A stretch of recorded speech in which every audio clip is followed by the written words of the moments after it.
ನಮಸ್ಕಾರ, welcome back to my channel.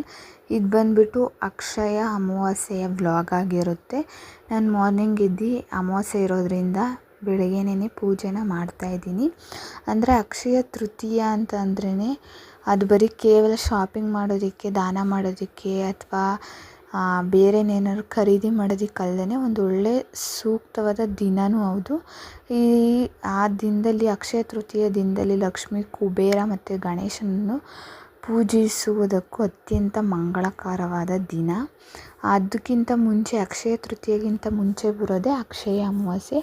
ಇವತ್ತು ತುಂಬ ಒಳ್ಳೆಯ ದಿನ ಆಗಿರುತ್ತೆ. ಆವತ್ತಿನ ದಿನ ಮನೆಯಲ್ಲೆಲ್ಲ ಪೂಜೆ ಮಾಡಿ, ಮನೆಗೆ ತಾಗಿರುವಂಥ ದೃಷ್ಟಿಯೆಲ್ಲ ತೆಗ್ದು ನಾವು ಈಚೆ ಹಾಕೋದ್ರಿಂದ ಮನೆಗೆ ತುಂಬ ಒಳ್ಳೆಯದಾಗುತ್ತೆ.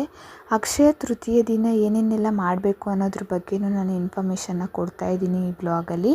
ಅಂದರೆ ಅಕ್ಷಯ ತೃತೀಯ ದಿನ ಲಕ್ಷ್ಮೀ ಪೂಜೆ, ಗಣೇಶನ ಪೂಜೆ ಮತ್ತು ಕುಬೇರನ ಪೂಜೆನ ಮಾಡಬೇಕು ನಾವು. ಅಕ್ಷಯ ತೃತೀಯ ಅಂದರೆ ನಾವೇನಾದ್ರು ಒಂದು ವಸ್ತುನ ಖರೀದಿ ಮಾಡ್ತೀವಿ ಅಂತಂದರೆ, ಇವಾಗ ಎಲ್ಲದಕ್ಕಿಂತ ಉತ್ತಮವಾಗಿರೋ ವಸ್ತು ಅಂದರೆ ಚಿನ್ನನೇ ಎಲ್ಲರೂ ಖರೀದಿ ಮಾಡೋದು.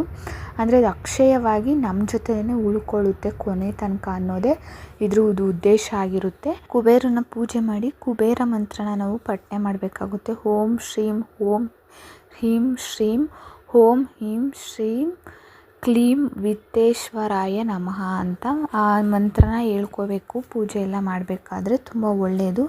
ಅಕ್ಷಯ ತೃತೀಯ ಅಂದರೆ ಚಿನ್ನನೇ ನಾವು ಪರ್ಚೇಸ್ ಮಾಡಬೇಕು ಅನ್ನೋದೇನೂ ಇಲ್ಲ.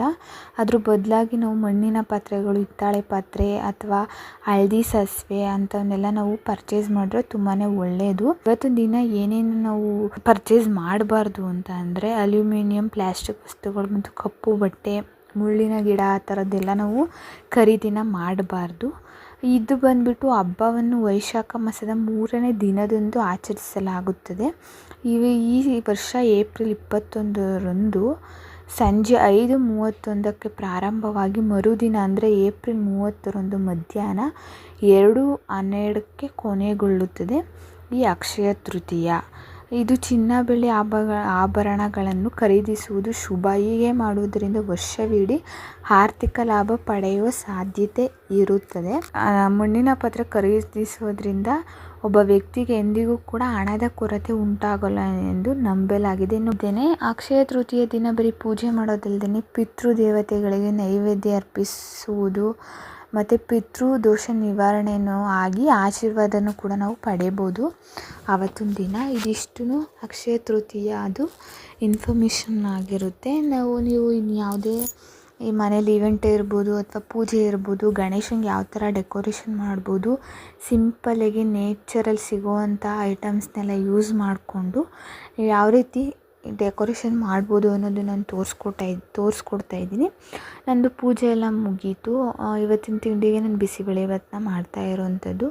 ಮೊದಲಿಗೆ ಅಕ್ಕಿ ಮತ್ತು ಬೇಳೆ, 2 ಲೋಟ ಅಕ್ಕಿಗೆ 1/4 ಲೋಟ 1 ಲೋಟ ಅಷ್ಟು ಬೇಳೆ ತೊಗೊಂಡು ಅದನ್ನು ವಾಶ್ ಮಾಡಿ, ಅದಕ್ಕೆ ನಾವು ಯಾವ ತರಕಾರಿನ ಯೂಸ್ ಮಾಡ್ಕೊತೀವಿ, ಬೀನ್ಸು, ಗೆಡ್ಡೆಕೋಸು, ಕ್ಯಾರೆಟು, ಕ್ಯಾಪ್ಸಿಕಮ್ಮು, ಬಟಾಣಿ, ಆ ಥರ ನಮ್ಗೆ ಯಾವ ವೆಜಿಟೇಬಲ್ಸ್ ಬೇಕು ಅದನ್ನೆಲ್ಲ ಕಟ್ ಮಾಡಾಕಿ, ಸ್ವಲ್ಪ ಕಡಲೆಕಾಯಿ ಬೀಜನ ಹಾಕಿ 2ರಿಂದ 3 ಟೊಮೆಟೊನ ಹಾಕಿ ಒಂದು 3 ವಿಜಿಲ್ ಬರೆಸ್ಬೇಕು. ಎಂಟೈರ್ ಬಿಸಿಬೇಳೆಭಾತ್ ಪೌಡ್ರನ್ನ 3ರಿಂದ 4 ಸ್ಪೂನ್ ಮಿಕ್ಸ್ ಮಾಡಿ ನೀರಲ್ಲಿ ಅದಕ್ಕೆ ಹಾಕ್ಬಿಟ್ಟು ಸ್ವಲ್ಪ ಕೊಬ್ಬರಿ ತುರಿ ಹಾಕಿ ಸಾಲ್ಟ್ನ ಹಾಕಿ ನೀಟಾಗಿ ಮಿಕ್ಸ್ ಮಾಡಿ ಒಂದು 2-3 ಕುದಿನ ಕುದಿಸ್ತಾ ಇದ್ದೀನಿ. ಅದು ಕುದ್ದಾದ್ಮೇಲೆ ಒಗ್ಗರಣೆಗೆ ಎಣ್ಣೆ, ಸಾಸಿವೆ, ಬೇಡಿಗೆ ಮೆಣಸಿನ್ಕಾಯಿ, ಕರಿಬೇವು ಸೊಪ್ಪು ಸ್ವಲ್ಪ ಕೊತ್ತಂಬರಿ ಸೊಪ್ಪನ್ನ ಹಾಕಿ ಚೆನ್ನಾಗಿ ಫ್ರೈ ಮಾಡಿ ಅದು ಕುದ್ದಿರೋ ಅಂಥ ಬಿಸಿಬೇಳೆಬಾತ್ಗೆ ಇದನ್ನ ಆ್ಯಡ್ ಮಾಡಿ ಮೇಲೆ ತುಪ್ಪನ ಹಾಕಿ ನೀಟಾಗಿ ಮಿಕ್ಸ್ ಮಾಡಿದ್ರೆ ಬಿಸಿಬೇಳೆಬಾತ್ ರೆಡಿ ಆಗುತ್ತೆ.